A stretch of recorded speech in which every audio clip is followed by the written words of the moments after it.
The breaking news in Nashville, five-star Jared Curtis flipping from Georgia to Vanderbilt. Surprising, perhaps not shocking. Dean Legge, I want to bring in Matt DeBerry. And Matt, this was sort of something that came up in the fall, that Jared Curtis was taking a very hard look at Vanderbilt. I got a call in, I think it was late September, early October, that Vanderbilt was not going to quit with this. And all of their efforts have paid off. Jared Curtis, five-star quarterback, has been committed to Georgia a couple times now, for a long time. Now he's going to Vanderbilt. Yeah, this is a really tough pill to swallow for Mike Bobo and Kirby Smart because this kid is the real deal. We've all gone to watch him play. And at the time, I remember speaking to sources up in Nashville thinking there's no way, he's going anywhere. He is locked in, ready to play for Mike Bobo, a guy that, again, they committed to twice. But you got to tip your hat to Vanderbilt and Clark Lee. He's built that program into more than a respectable team. He's got an elite gunslinger of a quarterback right down the road. They've got money to spend. They've got playing time to offer. And they're saying, you know what? We're not letting this kid get out of here. We're going to do whatever it takes to land him, even though he's been committed to Georgia for a while now, committed to him twice. We're not giving up. And so, they had a lot to offer. And at the end of the day, Jared Curtis is going to see the field a lot earlier in Nashville than he would in Athens. I mean, we expect Gunnar Stockton to obviously be back next year. Ryan Puglisi, very talented on his own. So Jared Curtis decided, hey, I can go play right down the street a lot quicker than I can going to Athens. We know that, his mom was very pro Georgia the entire time, but at the end of the day, this was Jared's decision, and he made the decision to stay home and play for Vanderbilt and possibly step in day one and be that quarterback for a coach that's going to be there for a long time now and a program that is easily on the rise in college football. Make sure you're reading the story that we've got for you. The QR code is down below about Curtis picking Vanderbilt over flipping to Vanderbilt over Georgia. You talked about Diego Pavia a minute ago, and he has been lobbying for some time publicly to get Jared Curtis, who visited during the Missouri Vanderbilt game day weekend. He visited Vanderbilt.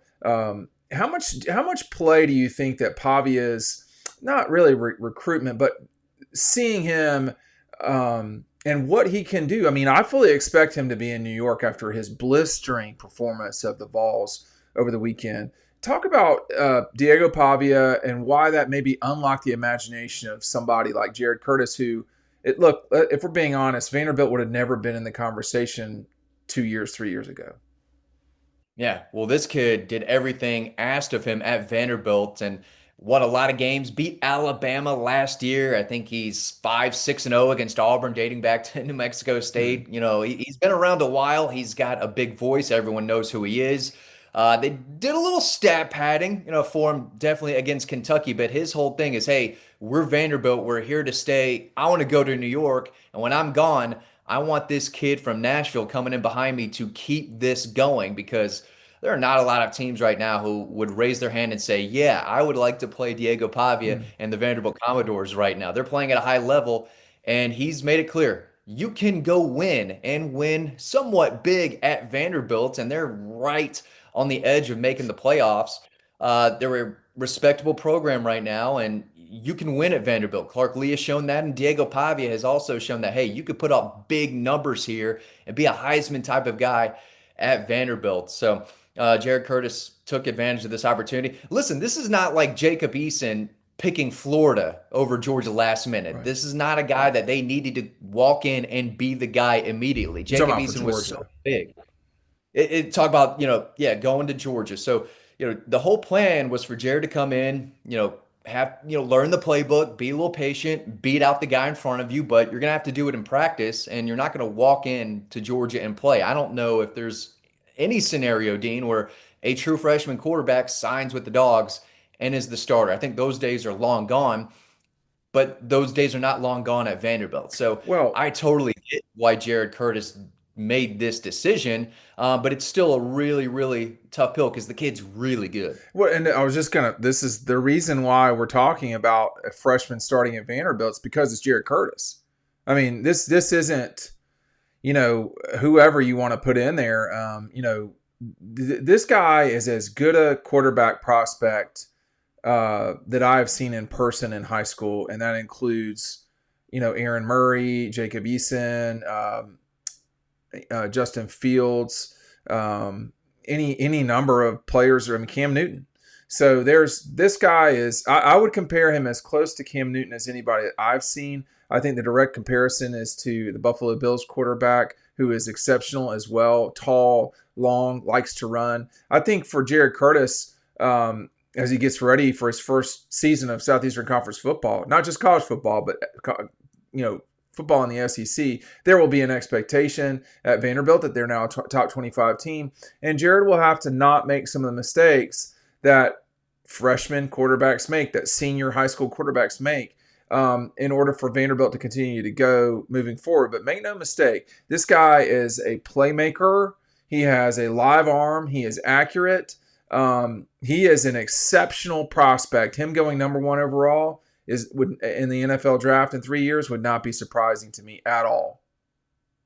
Yeah, he can really run, but the ball just zips out of his hands. It is different. We had high expectations when we went to see him, and I think he exceeded them. Yeah. He is that good. But like you just said, he has a lot of confidence in his arm, and that's not going anywhere. This guy thinks he can throw it, make every throw possible. He tried to make some crazy jaw-dropping throw when we were there, didn't work out.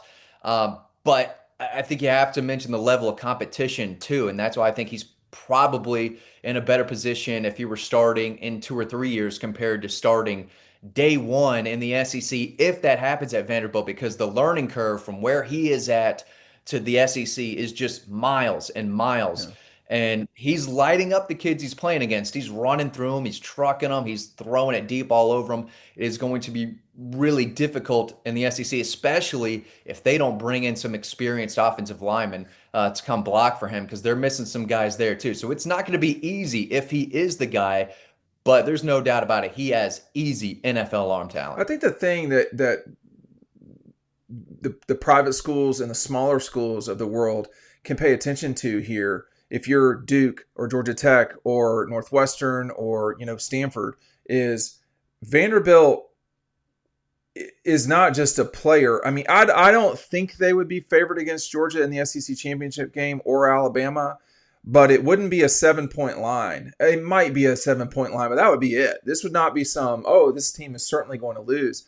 No, I mean, if you spend time on campus at Vanderbilt, it's not a big campus. They are redoing virtually everything. The football stadium is still not quite there yet, but close.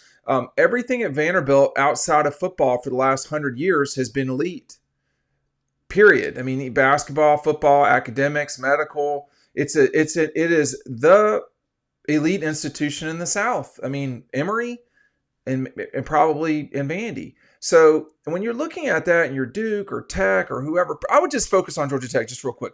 Georgia Tech has more resources than Vanderbilt as it relates to graduates. They have a significant endowment. They have a better football tradition. They have Atlanta, which is not Nashville.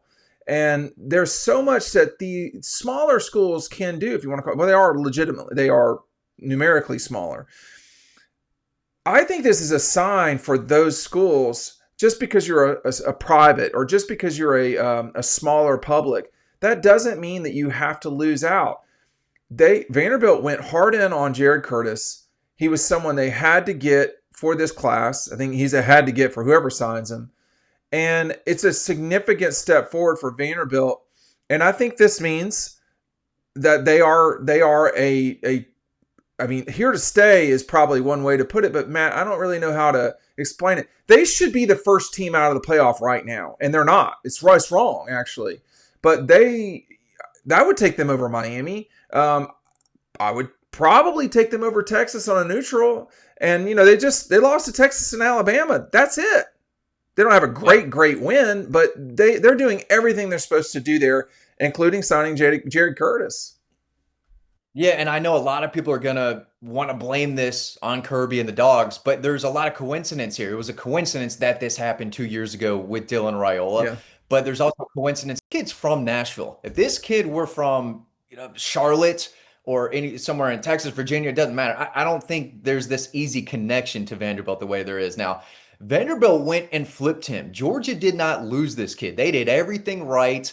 They landed his commitment twice. Yeah. They got him on campus for how many game days, right? this was a situation where everything lined up for Vanderbilt. And with Dylan Raiola, he wanted to play for the legacy school. So there's a lot of connection there. This isn't this every year thing where Well, I every think let me just say that this commits to too. Georgia is going to bounce at the last minute. But Jared Curtis is far more stable than Dylan Raiola ever thought Yes. about being as it relates to going to schools. So Yeah. that he flipped to Vanderbilt. I mean, like, so what that he flipped to Vanderbilt? But it Both recruitments were drama filled in a sure, way, especially at the end, but different scenarios as far as flipping. And I do think that the family wanted this to be over with yeah. in March when they took those visits. And when he committed to Georgia for the second time, boom, that was it. That was done. Even in August, when we spoke with them, the family couldn't wait for him to get down to Athens and learn from Bobo and, do his best to see the field as early as possible, but it wasn't going to happen day one. Vanderbilt said, "Hey, we need you badly. You're right down the street. What is it going to take?" They got him on campus for a game, for a practice. At the end of the day, they end up winning him over. This is not a situation where they said, "We don't believe in the Georgia staff. We don't believe in the Georgia program." It was none of that. Vanderbilt just went out, did everything they had to do, and they did land him in the end. Jared Curtis going to Vanderbilt, flipping from Georgia. Thanks for watching.